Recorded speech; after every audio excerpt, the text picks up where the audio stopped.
Bueno, ahí está el cronograma de la fijación o de la negociación del salario mínimo. Muy probablemente no se vaya a fijar ahí, sino que se fije por decreto de parte del gobierno al finalizar el año, como ha sucedido hace mucho rato. Estas comisiones que se dan de negociación o de diálogo, por lo menos, entre los trabajadores y los empresarios, muy pocas veces han conducido a concertar un salario mínimo entre unos y otros.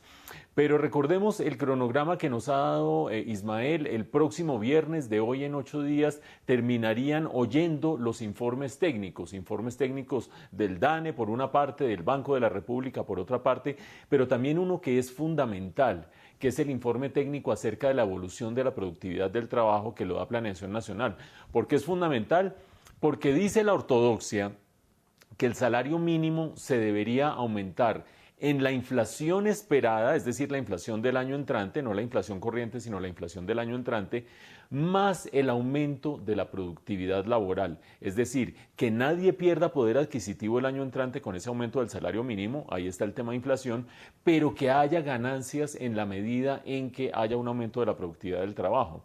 Y hay gente que dice, ¿pero qué? Si hace rato que la productividad del trabajo no aumenta. Con seguridad este año va a haber un aumento muy importante en la productividad del trabajo. ¿Por qué? Porque ha crecido mucho más la economía, ha crecido mucho más el PIB, ha crecido mucho más la producción que lo que ha crecido el empleo. Lo hemos dicho varias veces en este noticiero, se confirma mes tras mes que aumenta más el PIB de lo que aumenta la generación de empleo. Por lo tanto, la unidad producida por trabajador se ha ido incrementando y eso se registra como aumento en la productividad del trabajo. ¿A qué terminan dando esas cuentas?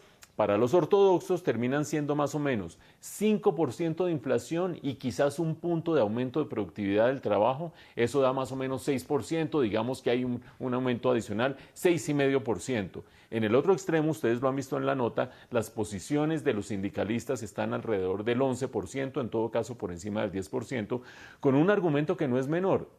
Y es que este año, si bien la inflación puede terminar en 5%, la inflación de alimentos ha sido superior al 10% y los alimentos pesan muchísimo en la canasta básica de la gente y en los gastos de mientras menor sea el ingreso de la gente, más pesan en términos porcentuales los alimentos. Vamos a ver en qué termina este pulso entre los ortodoxos, entre los empresarios y finalmente los trabajadores, y si finalmente es el gobierno el que lo termina fijando. Un último punto, oigan a todos los candidatos presidenciales, todos dicen por encima del 10%. Claro, una cosa son las promesas electorales y después a ver quién termina lidiando con el desorden que se puede generar en el mercado laboral.